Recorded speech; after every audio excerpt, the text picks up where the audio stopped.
It is Dallas Cowboys Executive Vice President Stephen Jones. Good afternoon, sir.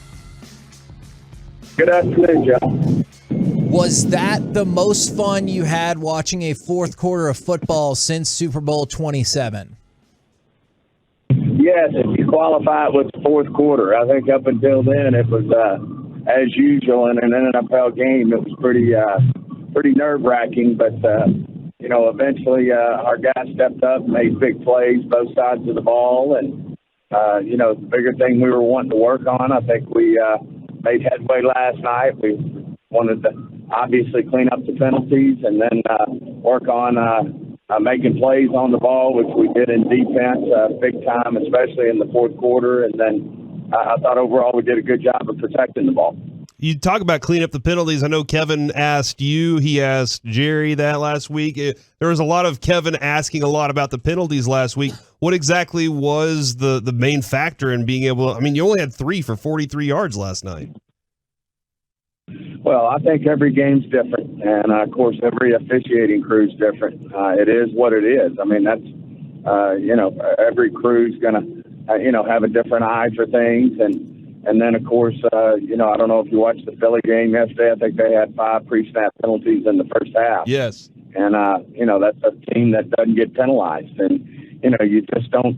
You're talking about human beings out there when you're talking about officiating and you're talking about players, and you just never totally get your hands around other than you focus on it.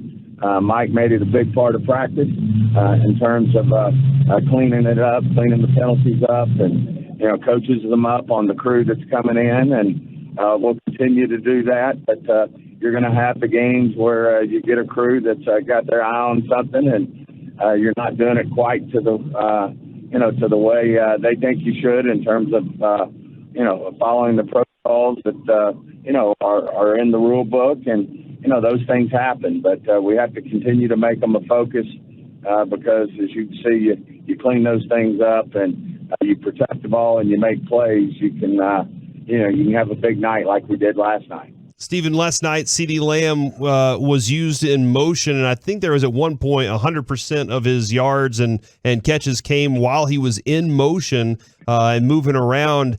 That's an addition that we've seen for him so far. Are we watching CeeDee Lamb flourish and blossom into a real, true number one type receiver right now? Well, he just keeps getting better, and that's what you expect. Obviously, going to that role, as the quote-unquote number one, but Michael Gallup's right there, too. He keeps getting better every week, and these guys are really playing well together. I think Kellen and Mike are doing a great job of, coming up with game plans that allow them to use their skill set to have success, and hopefully that's just going to continue to get better. And then, we're using those 4 tight ends to really help us out. I thought we ran the ball well yesterday, and I think things are obviously coming together on the offensive side of the ball, and then on defense we got dialed in, and you're playing a veteran quarterback who knows what he's up against, and he was getting that ball out of there quick, so it was obviously really hard to get to him. But when you have to move the ball quickly, sometimes you can make mistakes with it, and ultimately we got our share of the mistakes that he made along the way.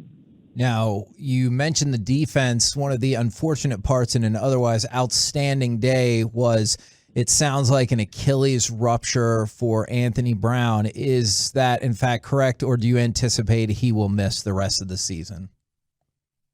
Yeah, right now it's looking like that's what he has, and certainly, as you said, it's unfortunate. Anthony Brown's played good football for us for years. We came into the season. We were heavy when we did our roster, and we knew it with 7 corners. I think normally you'd carry 5, but we've lost 2, really good players, and Anthony Brown and Jordan Lewis. But just like Bland stepped up for Jordan Lewis, we fully expect Kelvin Joseph and Nashawn Wright and those guys will step up as well. So, it's a part of our game. All 32 teams have to deal with it, and it's a tough loss, but we'll work through it. So you don't see any need right now to go outside of the star or outside of the facility to find another cornerback? You're feeling pretty good what you have here?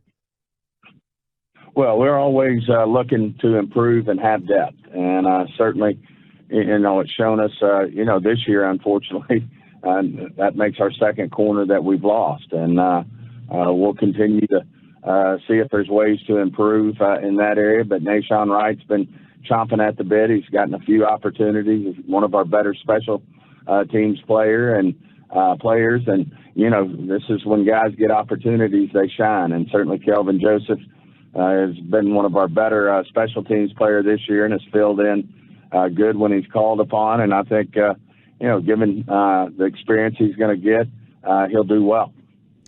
Now, I was really curious if we could get some of your insight into the story and performance of Damone Clark as somebody who C3, C4 spinal fusion neck surgery to repair a herniated disc, and he punched the ball out on that play that led to the Malik Hooker touchdown. So I was just hoping you could give us some insight about his return to the field and then how he's done on the field. Well, Damone Clark has just, been an inspirational guy around the facility. Hats off to not only our scouting staff, our coaching staff, but even more important, our medical staff for diagnosing him the right way.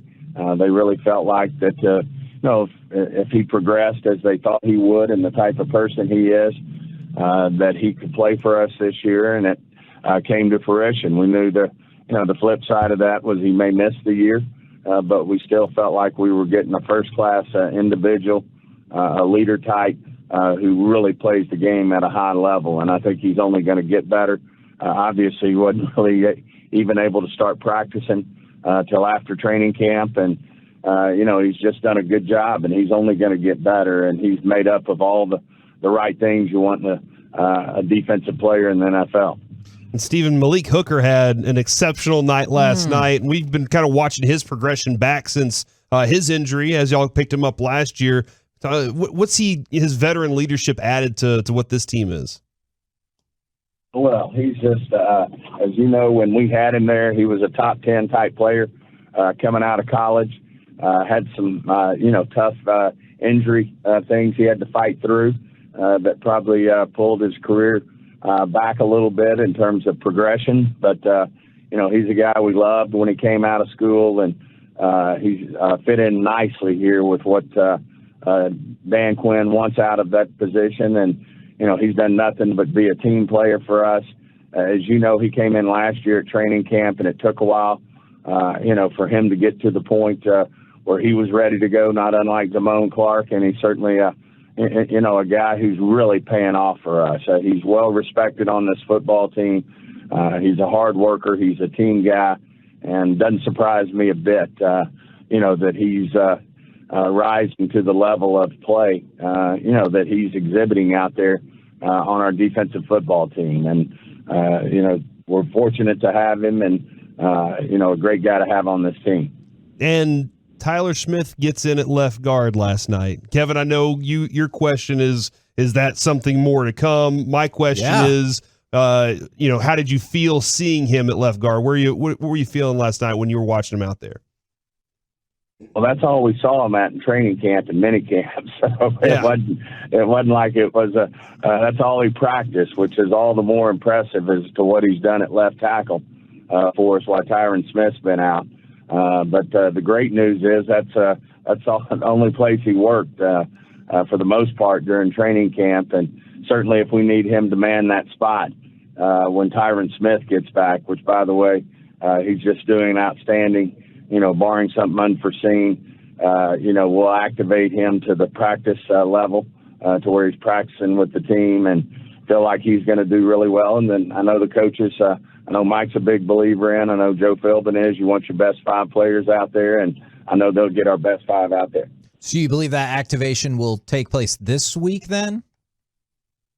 I think he'll activate to where he's practicing. When you're on IR, DTR, your first step is you go just like James Washington did last week. He won't be on the 53, but he has 3 weeks to practice, and then you make a decision, and he doesn't have to go the full 3 weeks. He can go.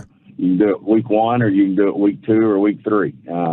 But once you activate them, then they count on your 53, and you move on from there. So Tyron will be doing the same thing James Washington did, and we'll just see how that goes. It should happen this week, and then we'll decide as to when we think he's ready to actually play in the game.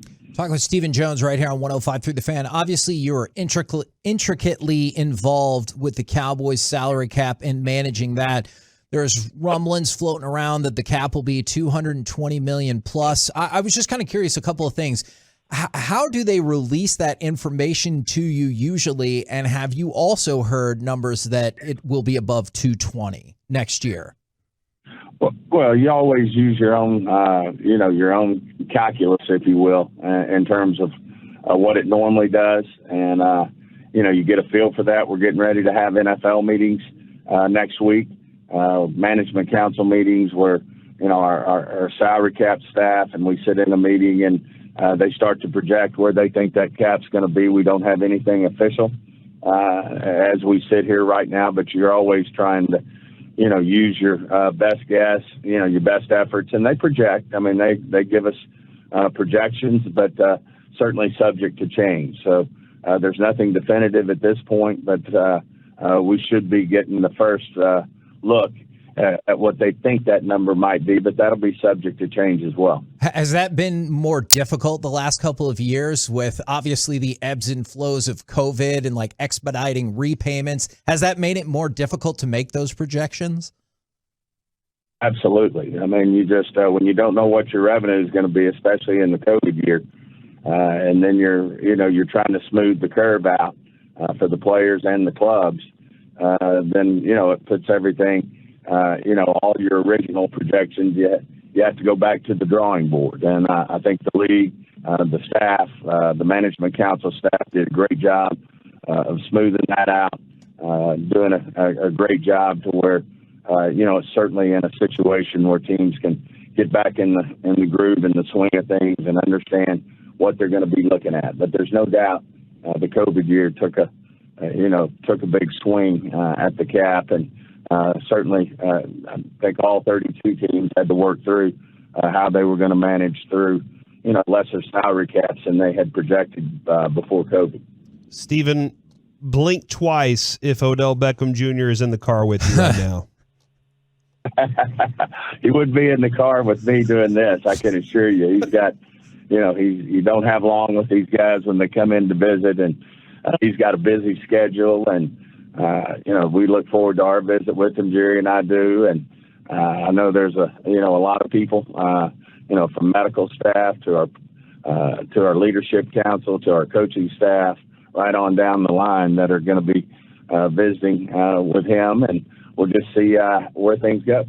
Is it pressing in your mind that you view this as we need help for this year as opposed to, I know it could be a multi-year deal, but do you view it more from the perspective of we're looking for help this year and we'll figure out the other years later?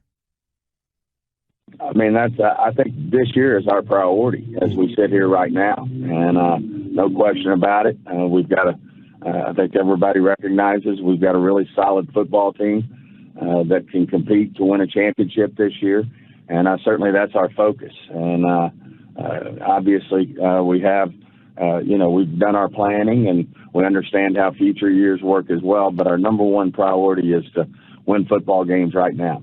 And on your confidence meter right now, are you about 85% confident? Where's your number right now? It's like doing contracts, as I've always said. I never project and never guess. Are we close? Are we a long ways out? Nothing's ever done till it's done, and a lot of times it doesn't get done. So we'll just see where this thing takes us. We look forward to the next 24 to 36 hours, spending time with Odell, and we'll see where it takes us. Hey, real quick, Stephen, last night Jerry did say that he might do something uncomfortable. Was he talking about you would be uncomfortable because of the amount of money? Is that what he meant by that? I don't know. I didn't hear it, so it's hard for me to comment on, but I think anytime you stretch to make yourself better, it's going to, when you're trying to make a deal, then you can be uncomfortable. And usually the best deals are when both sides are a little uncomfortable, and it ends up working out. But we'll just see. And but I'm not exactly sure what he meant by that. Appreciate the time as always, good sir. Best of luck over the next couple of days, and obviously congratulations on that 3-game winning streak. Appreciate it, guys. Always great being on with you.